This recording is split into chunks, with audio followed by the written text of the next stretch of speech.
You've seen the title, fat loss, 8 steps, no gimmicks. Let's get straight into it. So step 1 would be to figure out your calorie maintenance. This is simply the number of calories you'd have to consume to maintain your body weight. To figure out your maintenance, you can spend 2 weeks just eating however much you want whenever you feel hungry. But then you're also going to be tracking your calorie intake. And when you're tracking your calorie intake, don't forget to include things such as oils, sauces, and liquid calories, as these things do add up quite quickly.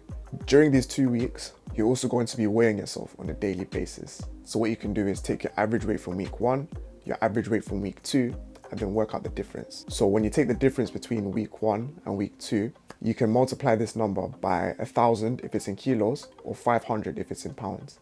And this will tell you roughly how many calories above or below your maintenance you were eating. So then this value that you get, you can add or subtract it to the average number of calories you consumed during these 2 weeks accordingly to find out your maintenance calories.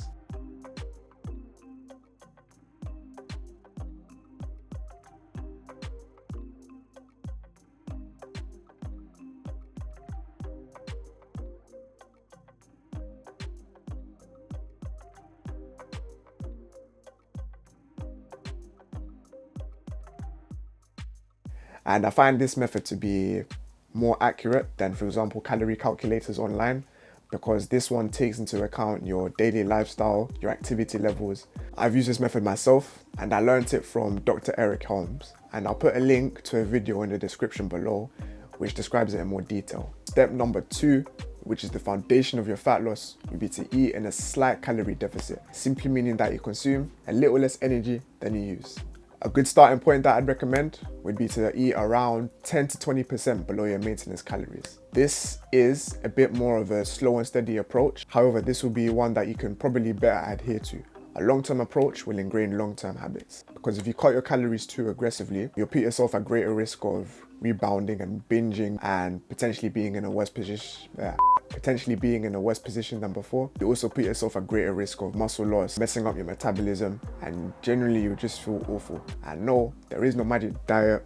Whatever you do, low carb, keto, carnivore, paleo, if it fits your macros, low fat, vegan, broad diet, intermittent fasting. At the end of the day, these are just different methods of getting into a calorie deficit. Step number 3 would be to set up your macros and your micros. Now, while calorie deficit is the most important thing for fat loss, our food choices do also matter with regard to health and just general functioning of the body. Macros are what make up our calories: carbs, protein, and fat. The carbs and protein both each have 4 calories per gram. Fat has 9 calories per gram. Let's talk about protein. So protein is very important, especially if you're looking to maintain muscle mass while being in a calorie deficit. The protein will give your body the raw materials that it needs to build new muscle and maintain the current muscle that it has, or as much as possible. A good guideline to go by would be to eat around 2 grams of protein per kilogram of body weight each day. This will also help keep you full while eating in a calorie deficit, since protein is very filling. So next up, let's talk about fats. Yes, you do need fats. So fats are important as an alternate energy source. They're also needed to maintain a good hormonal balance in the body. Get at least 20% of your total calories from fats. And last but not least of the macros, let's talk about carbs. So carbs are your body's preferred source of energy. There's nothing inherently bad about them when it comes to fat loss. Eating a suitable amount of carbs can also help you perform well during your workouts. Once you have your protein and fats in check, just fill in the rest of your calories with carbs. However, the fat to carb ratio doesn't really matter. It just comes down to personal preference. The important thing is that you're eating a suitable amount of calories, you're getting enough protein, then you fill in the rest with carbs and fats to your particular preference. Also, you don't have to punish yourself with your food choices. You don't have to disown your traditional foods either. I most certainly don't. I still enjoy them, but you can still find healthier ways of preparing them. It can be as simple as using less oil or lower sugar alternatives. Get creative. However, I do recommend basing most of your nutrition around whole foods. These generally contain more fiber and also have a better micronutrient profile, which leads me on to my next point about micronutrients. So micronutrients are very important for just general health. For example, immune system function, bone health. They also help us absorb our macronutrients more effectively. To get sufficient micronutrients, as I mentioned before, make sure you're basing most of your nutrition around whole foods. Also, to keep things simple, just make sure you're getting your 5 a day minimum from different fruit and veg sources. Step number 4 I've already alluded to, and this would be to make sure that you're consuming sufficient fiber for helping you with digestion but it can also be a very useful tool for helping you stay in a calorie deficit, since fiber doesn't contain any calories, but is very voluminous, so it takes up a lot of space in your stomach.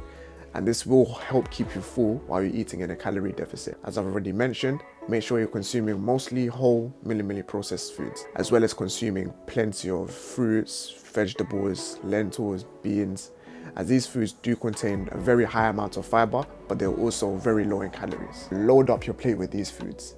It's very hard to overeat on them, even if you wanted to, since they're quite low in calories. Hence, help keeping you full while you're in a calorie deficit. And you get this right, your fat loss will be that much easier. Step number 5 would be to incorporate some sort of regular resistance training into your routine. Weight training and bodyweight exercises are what we're going for. When you're in a calorie deficit, your body is looking for other sources of energy. This can come from fat stores, but then this can also come from muscle tissue. We want to minimize the amount of muscle that we lose while in a fat loss phase, and incorporating resistance training can help us with that, since you will be giving your body a reason to hold on to the muscle tissue that it already has. Don't just go through the motions. You want to consciously be chasing progressive overload, meaning you want to keep finding new ways to make the sessions more challenging each time. This can be adding an extra set, adding an extra rep, or adding extra weight. In doing this, you'll stimulate muscle growth, and you'll be giving your body a reason to latch onto the muscle that it already has, since you're consistently challenging it. Again, this is why it's quite important to keep your calorie deficit quite small, so that you can still have enough energy to progress during your weight training sessions. Step number 6, stay hydrated. It's a bit boring and may seem a bit obvious, but it still bears mentioning. Keep things simple, set 2 liters as an absolute minimum baseline, and then for every hour of exercise that you do, add an extra liter of water. Not only will this keep you hydrated, but having that extra water to take up space in your stomach will make you less inclined to binge eat. Step number 7 would be to perform regular cardio. I highly recommend doing this regardless of what your goal is. Health comes first, you have to look after your heart. Also a very useful tool for fat loss, because it increases your energy output, which in turn will help you stay in a calorie deficit, or potentially increase your calorie deficit further, especially at later stages during your fat loss phase. Cardio can be performed in many different forms, whether you play a sport or simply go for walks.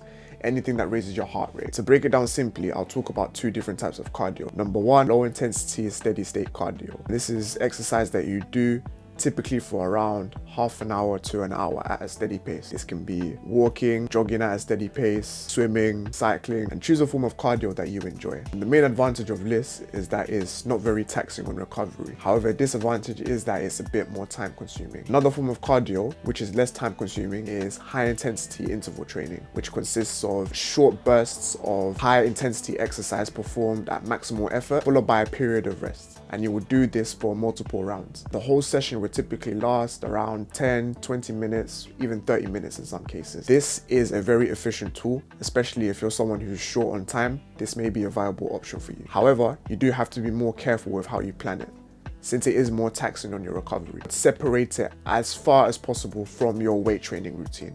Or if you do it on the same day as a weight training session, perform high intensity interval training after you perform your heavy weight training, so that it doesn't impair your performance on your weight. What's the best form of cardio? The one that suits your schedule. Personally, I like to use a mixture of both. So step number 8, which is the most overlooked step in my opinion, would be to make sure that you're getting sufficient sleep. Now, if you don't have a regular sleeping pattern, or you only get 2-3 hours of sleep per night, research has shown that this does cause a hormonal imbalance, which can cause an increase in appetite. This makes you more likely to binge eat over your maintenance calories, hence disrupting the fat loss process. Also, a lack of sleep can negatively affect your workouts, because if you don't sleep, you don't recover. And if you don't recover, you'll be unable to apply progressive overload in each of your workouts, which again will put you at greater risk of muscle loss. As a minimum, aim to establish a regular sleep schedule with a target of at least 7 hours per night. Everybody is slightly different. If you know me, you know I like my sleep. I'm someone who needs 8 hours plus. Now that concludes the video. I hope you found that useful. A quote I heard from Gabriel say, which I like: patience is not just an African name, but you do have to have patience. This is a long-term commitment. If you want long-term results, you need to form long-term habits. Like, subscribe, all that YouTube stuff in a bit.